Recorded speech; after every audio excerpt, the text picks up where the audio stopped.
The island of Sodor is surrounded by beautiful blue sea. It has fields of green and sandy yellow beaches. There are rivers, streams, and lots of trees where the birds sing. There are windmills and a coal mine, and docks where visitors to the island arrive. Welcome to the island of Sodor.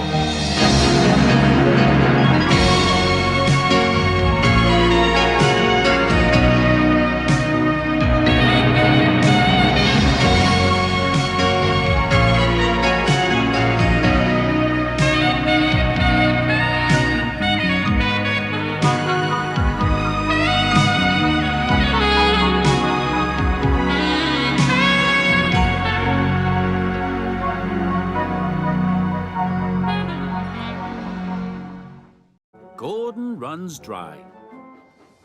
It was a hot, sunny day on the island of Sodor. Thomas was making his way to Knapford Station with Annie and Clarabel. Sir Topham Hatt had asked Thomas to work on the main line, pulling the local. But first, he needed to fill up his water tank. Gordon was waiting for Percy to bring his coaches so he could pull the express. Where are my coaches? I shouldn't be kept waiting. Maybe you should fetch your own coaches, Gordon. Big engines like me don't fetch their own coaches. I pull the express, the most important passenger train on the island of Sodor. Local trains are important, too. Local trains are too slow. They stop at every station. The express only stops at big, important stations. At last, Percy arrived with Gordon's coaches. And Thomas went to the water tower to fill up his tanks. Make way for the express! Paxton was hurrying down from the Blue Mountain Quarry with a big load of stone. He didn't know that Gordon was approaching from the other direction. The signal changed to red just as Paxton was approaching it. He had to stop very quickly. Express coming through! A big stone flew out of one of Paxton's cars and bashed off Gordon's boiler. Sorry, Gordon. Are you okay? That stone gave you a nasty thump. Yes, Paxton, I'm fine. You can't damage a big, strong engine like me so easily. You should be checked for damage, though, Gordon. Nonsense! I have to hurry. The express must not be late. And Gordon hurried on his way without waiting to be checked over. Gordon hadn't gone very far when his boiler began to run dry. That's funny. I thought I had plenty of water. Luckily, there was a water tower just ahead. I'd better stop and fill up again. But the passengers were not very happy. They didn't want to be late. Gordon hurried on his way as quickly as he could. But he hadn't gone very far when his boiler felt dry again. I can't keep stopping for water, or I'll be very late. I must think about something else. So Gordon decided to see how many stations he could think of. Let's see. Tidmouth, Knapford, Crosby, Wellsworth, Maron, Cronk, a lake. Oh! But then he passed a lake. He started to think about needing water for his boiler. Mustn't think about it. Must keep going. This is the express. Next, Gordon passed a stream. He could hear the lovely watery sound. So he whistled very loudly to take his mind off it. But when he came to the next water tower, he had to stop. The passengers were very cross. They were saying they thought this was a fast train, not a slow train. Gordon needed water. His boiler was almost empty. Sit back, everyone. I'll be very fast now. Just you watch. At last, Gordon arrived at Wellsworth Station. He stopped to let passengers on and off. You're running very late today, Gordon. Oh, I'll make up the time, Henry. You'll see.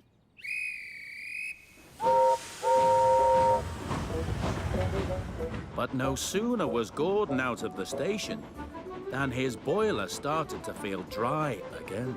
I mustn't stop. I mustn't stop. I need to be fast. I need to be fast. Gordon saw another water tower, but this time he didn't stop.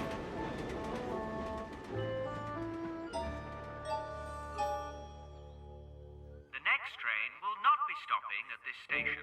Please stand well away from the edge of the platform. Express coming through!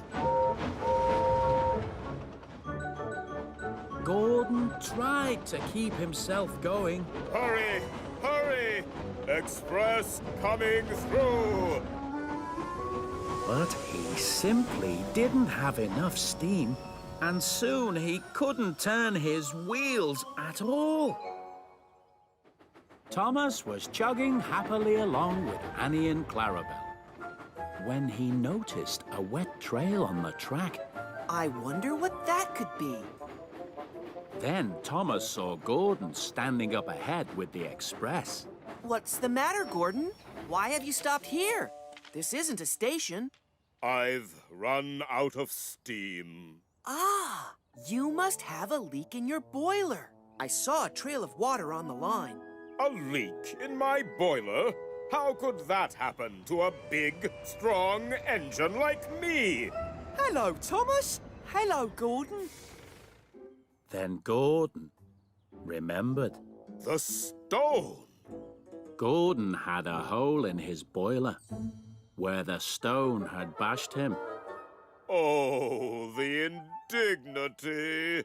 I should have listened to you, Paxton. I should have been checked over after the stone bashed into me. Well, yes. Don't worry, Gordon. I'll take your passengers. I may not be as fast as you, but I have a full boiler.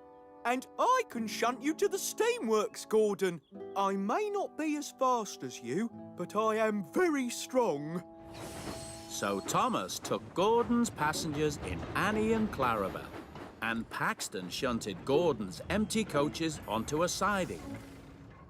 Then Paxton tried to push Gordon, but Gordon wouldn't budge. Gordon, have you got your, brakes on? Maybe. Well, take them off, won't you? How can I push you with your brakes on? Gordon was very proud. He didn't want to be pushed. But if Gordon didn't let Paxton push him, he wouldn't be going anywhere at all. Oh. So Gordon took his brakes off and let Paxton push him to the steamworks. Everyone was very surprised to see Gordon being shunted along the main line. He wasn't a very fast engine now. Oh, the indignity. Soon he looked as good as new. But the other engines still thought it was funny that Gordon had let his boiler run dry. Don't forget to fill your tank up, Gordon. Steam engines need to have water. And watch out for flying stones. Gordon was not amused, but he was much more careful about looking after his boiler.